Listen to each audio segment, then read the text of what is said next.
sudah mengidentifikasi ada Menteri Kesehatan beberkan dugaan terbesar penyebab gagal ginjal akut pada anak. Menteri Kesehatan Budi Gunardi Sadikin mengungkapkan dugaan terbesar kasus gagal ginjal akut yang terjadi di Indonesia saat ini. Menurutnya, dugaan terbesar penyebab kasus gagal ginjal yang mayoritas menyerang anak di bawah usia 5 tahun adalah karena adanya senyawa kimia yang mencemari obat-obatan sirup. Apakah memang sudah pasti disebabkan oleh senyawa kimia di obat sirup? Jauh sudah lebih pasti dibandingkan sebelumnya, karena memang terbukti di anak ada papar Budi di konferensi pers Jumat tanggal 21 Oktober. Jadi, darah anak-anak terbukti mengandung senyawa tersebut. Kita sudah mengambil biopsi rusaknya ginjal konsisten dengan akibat senyawa ini. Lanjutnya, Budi mengatakan sebelumnya bahwa berdasarkan pengecekan Kementerian Kesehatan, senyawa kimia yang dimaksud adalah etilen glikol, dietilen glikol, dan etilen glikol butil ether atau EGB.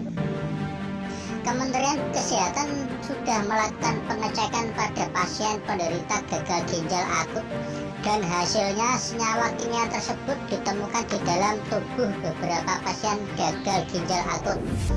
Ternyata dari anak-anak yang dites di RSCM, dari 11 anak, 7 anak positif memiliki zat kimia berbahaya, yaitu etilen glikol, dietilen glikol, dan etilen glikol butil ether atau EGB jelasnya. Jadi konfirm karena itu lebih dari 50% bahwa ini disebabkan oleh senyawa kimia, sesambung beliau. Budi mengatakan ketika senyawa kimia ini mampu membuat ginjal rusak, sebab ketiga senyawa tersebut memicu adanya asam oksalat dalam tubuh dan selanjutnya menjadi kristal-kristal di dalam ginjal. Asam oksalat itu juga masuk ke ginjal bisa menjadi kalsium oksalat.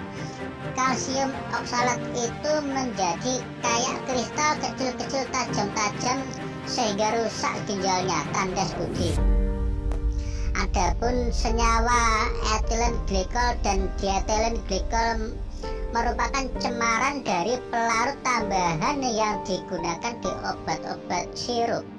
Selain ditemukan dalam tubuh pasien, senyawa kimia ini juga ditemukan dalam beberapa obat sirup dan yang dikonsumsi oleh para pasien. Setidaknya terdapat 102 obat sirup yang terkontaminasi senyawa kimia ini dan dikonsumsi oleh pasien gagal ginjal akut. Obat-obat ini akan kita larang untuk diresepkan dan dijual, tuturnya, sebab Kemenkes telah melakukan uji secara kualitatif untuk memastikan ada atau tidaknya senyawa tersebut. 241 kasus gagal ginjal di Indonesia.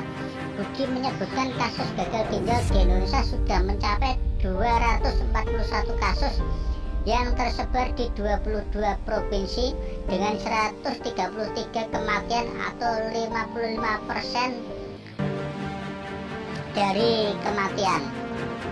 1 kasus gangguan ginjal akut progresif atipikal atau AKI di 22 provinsi dengan 133 kematian.